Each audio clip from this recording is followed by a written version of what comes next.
وكان الله غفورا رحيما. ومن تاب وعمل صالحا فإنه يتوب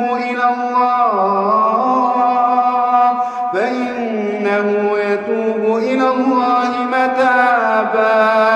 والذين لا يشهدون الزور وإذا مروا باللغو مروا كراما.